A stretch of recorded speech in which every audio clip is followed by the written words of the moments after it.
In the Shadow of the Erdtree video, I'm going to be showing you my Carian Knight build. This is a build that uses the Carian Sorcery Sword that was recently buffed in patch 1.12.3. Previously, this weapon I don't think was very viable with its intelligence scaling, and its intelligence scaling is still significantly worse than something like the Carian Regal Scepter. On average, you do about 30% less damage per spell cast than you do with the Carian Regal Scepter. However, you can cast spells with this without swapping back and forth. This does allow you to use a shield in the offhand. So there are some advantages to it, particularly for players that are maybe not quite as nimble with their fingers like myself. I find it very hard sometimes to swap back and forth between my casting implement and my sword playing a build like this when bosses are putting extreme pressure on me, and they tend to do that in spades in the DLC. So I think there is a case to use this weapon, and in this video I want to show you how I use it. So this is a thrusting sword, so you're going to be poking forward with most of your attacks. You're going to deal about 1/3 physical damage and 2/3 magic damage. It has S scaling and intelligence, has some dexterity and intelligence requirements with barely any strength requirement. And one of the really nice things about this weapon as well is that it has 110 critical rating, meaning your backstabs and critical attacks are going to deal more damage than most other weapons in Elden Ring. Additionally, the Ash of War on this weapon is Impaling Thrust. You cannot change this. This is good at dealing stance damage and breaking through enemy shields. I don't use it all that much in this build, but you absolutely can when you're dealing with like Black Knights with shields, etc., to help you get through them.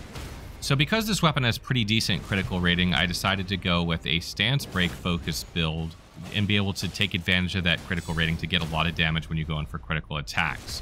So I've slotted spells in my build that are not necessarily there for damage, but more for the stance damage that they deal, because one, you're going to be dealing less damage with them than if you were casting, and two, you really want the stance damage. That's the most important thing. And one of the great things about being able to have this cast as you use it as a melee weapon is that you can just swap spells on the fly and use each spell as kind of like your Ash of War. So if you use something like Great Blade Phalanx very easily, this spell does tons of stance damage and allows you to do like block counters or attacks on top of that to keep building up stance damage and cast this when you have openings. Then it allow you then to go in for stance breaks. Glint Blade Trio is another good spell for this. This is a new one that was added with the DLC. You can delay this if you want. You can throw this up multiple times. It doesn't deal a ton of damage, but it does a decent amount of stance damage, and it adds up, allowing you to get stance breaks throughout boss fights and when fighting enemies. So you should get in the habit of casting one of these two spells in between like dodges and then going in for your attacks, etc.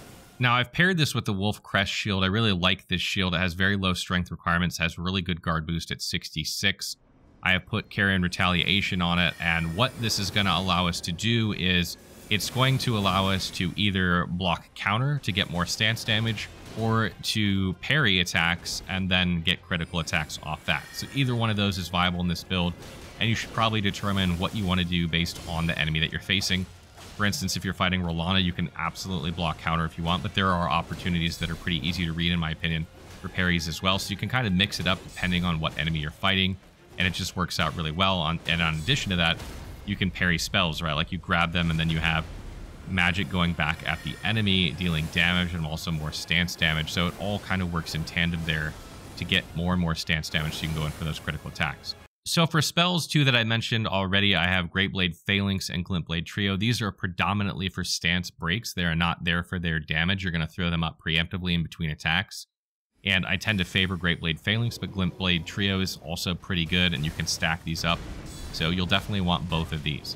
Additionally, I have Scholar's Shield. One of the things I really love about this weapon is that it allows you to buff your shield because your catalyst is in your right hand and you have a shield in your left hand with this build. So you can get even more protection on your shield and guard boost on your shield. That works out really, really well. And you don't have to like swap to your catalyst to like buff your shield real quick and then swap back to your sword. I really love that you can do this in combat really easily with this setup to keep your blocks up really good. And then finally, I have another new spell here, Rellana's Twin Moons. This is one of the spells you can get from her Remembrance.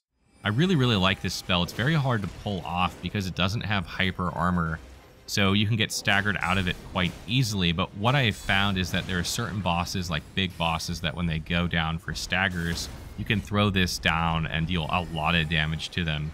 And it just absolutely hammers them for like 6k plus damage. You could probably get even more of that depending on what your setup is. But there is a case to use this, and it's usually when you've staggered enemies. Sometimes you can use this to AoE down a group of enemies, but because you can get staggered out of it quite easily, it can be kind of hard to use, but it is a ton of fun when you pull it off. So then for armor, I'm using the Carian Knight helm. I don't think it would be a Carian Knight build without that helmet. It's so iconic. And then I have Rellana's chest and legs for kind of a knightly look that matches that helmet. And then I have the Beast Champion gauntlets. They also kind of match a little bit. And the reason I have this set up is because we hit 51 poise with it. If you're using the Carian Knight set by itself, you'll have to slot the Bull Goat's Talisman to reach that 51 poise breakpoint, and that eats up a crucial talisman slot. So I've opted instead to kind of mix and match these pieces for the look we have, and I think it comes out and looks really nice.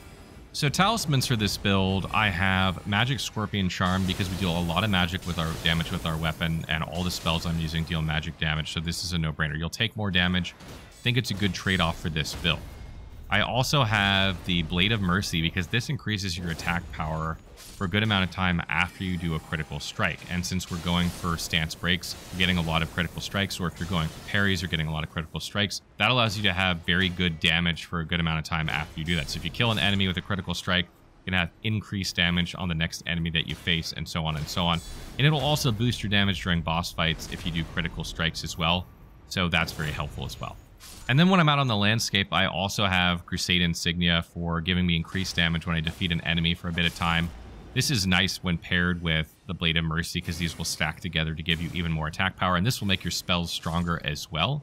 So even though you have less, sorcery scaling with this over the Carian Regal Scepter, you're still going to be able to get decent damage out of your spells with these buffs up. And then I also have the Two-Headed Turtle Talisman for stamina recovery. If you're playing a block counter build, you kind of need this. We're also casting a lot of spells and rolling, etc. So this is a really good one to have. If you find that you're not block countering and you're leaning more to the parry side of things, I think you could probably drop this. But if you're going for block counters, you'll absolutely want this. Other talismans you can use for this build, I like to sub out Crusade Insignia for Graven Mass Talisman during boss fights. Give my sorceries a little bit more damage. It's not a ton more damage, but that is also a pretty good option. You could also use the Dagger Talisman for more critical strike damage. That's kind of a theme with this build, so that can give you very high critical damage. You might want to slot that for boss fights or as you move around the landscape. That's a good one to have. Curved Sword Talisman is also not bad for block counter damage, or the Great Shield Talisman if you want more guard protection on your shield so that you don't lose as much stamina when blocking. Those are all good ones you can use, and you can kind of figure out what works best for you. So attribute-wise for this build at 154, I have 50 Vigor, 31 Mind, 25 Endurance, 12 Strength, 19 Dexterity, 80 Intelligence, 7 Faith, and 9 Arcane. You don't need any Faith or Arcane for this build. I have 50 Vigor here. This will probably go up over time to 55 or 60. I have the bare minimum here because we kind of need a lot of stats in other places, but eventually you'll want to take this up. Mind is at 31 because we are spell casting regularly with this build. I definitely want to take this higher to about 40. But at 154, again, my stats are kind of limited with what we can do.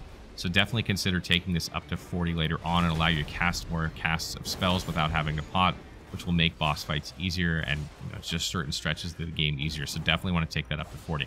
Endurance is 25 in order to medium roll and be able to block counter with the setup we have. I think this is enough for what we're trying to do with this build, but you might want to take this up to 30 later on in order to just, have some extra stamina or maybe equip load if you want to use some heavier armor protection pieces.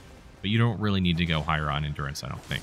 Strength is simply there to meet the minimum requirements for the shield that we're using. Dexterity, the same thing, but for the weapon, we need 19 dexterity in order to use the sword that we're using, so that's there. And then we have 80 intelligence to take advantage of the S scaling of the Carian Sorcery Sword and to make our spells hit as hard as possible. And when it comes to Flask of Wondrous Physique, I have the Magic Shroud and Crack tier. This is going to boost your melee damage significantly. You won't get full value out of it because you deal some physical damage, but most is still magic, so it's still good. This will boost any magic damage dealing spells that you use, which are all the ones I have listed here, so that's great. Then I also have the Opaline Hard tier for increased damage negation. This will just help protect you in fights. You could also use Stamina Recovery tier if you want, or the Thorny Crack tier for increased damage if you hit rapidly. Sometimes during boss fights, you do get a lot of R1 pokes in with this weapon, so that can happen a lot, and, might as well take advantage of it if you can. Something I want to mention with this weapon is that because R2 spellcast, you don't have a heavy attack or charged heavy attack with this build, And in order to do a block counter, you actually have to press, well, at least on PlayStation controller, R1 and R2 at the same time when you would normally just press R2. So that will trigger a block counter. If you've been wondering how to block counter with this weapon, it's R1 and R2 simultaneously. And that can be kind of hard to do if you're not used to it, and it takes a little bit of learning. And then when it comes to great runes for this build, I think Radahn's is easily the best bet here. It's going to give you health, which you need. It's going to give stamina, which you need for block countering. And it's going to give you FP for spell casting. So that's easily the best one for this. Highly recommend that one.